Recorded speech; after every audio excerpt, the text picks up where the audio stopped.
Hello friends, I am Scarlett, founder of Zitrev, your best for a better you. Today I will share a Mexican dish with a traditional ingredient, tortitas de HUAUZONTLE or HUAUZONTLE. But before we begin, remember to subscribe to our channel so you can have access to all of our recipes, including our special edition collection, Gold by Mirrors, a Mexico's cuisine jewel from the pre-Columbian to the conquest of the Aztec Empire and today. First, let's cover up what is HUAUZONTLE or HUAUZONTLE.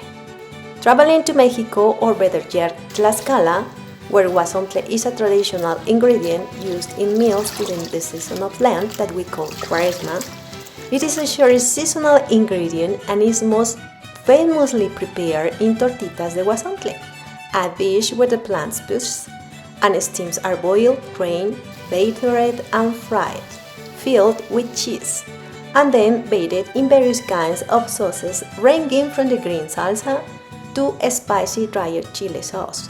This meal offers vital nutrients in a flavorful, creative and inexpensive preparation, as you can see in the video. HUAUZONTLE is a compound word that comes from Nahuatl, huautli, that means amaranth, and tizontli, that means hair. Did you also know that HUAUZONTLE is a pre-Hispanic herb native to Mexico, where it has been growing wild for thousands of years? The bushy plant was used in culinary, cultural, and religious practices during the Aztec Empire and was one of the most important crops during the reign of the Moctezuma Emperor. HUAUZONTLE was also accepted as a tax tribute in the Aztec Empire. When the Spanish arrived in Mexico, the use of HUAUZONTLE was forbidden, primarily due to its involvement in rituals.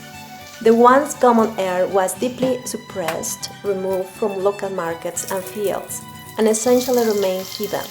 However, HUAUZONTLE was preserved and was slowly reintroduced to commercial markets in the late 20th century.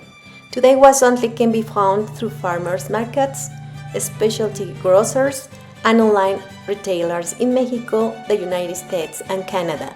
Within Mexico, the herb is primarily cultivated in Puebla, Tlaxcala, and Guerrero. If you want to know more recipes like this one, you can check out our YouTube channel, and if you like to know the step-by-step recipe and history, you can click on the link in the description. Remember to subscribe to our channel, leave your comments, and like this video. See you next Wednesday.